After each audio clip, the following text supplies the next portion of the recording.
Silke. I play drums in Self-Help and Candy Says.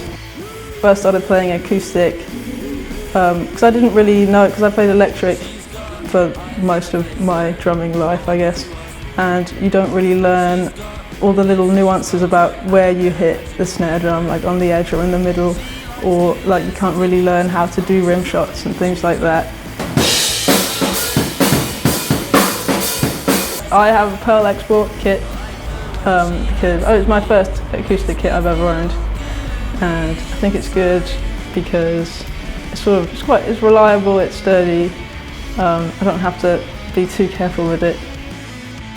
I use 7As. I think someone got me a pair as a present once, and I never really went back there because they're smaller, to be more precise with them. Because I'm quite a hard hitter, it's good to have small sticks because it's less loud.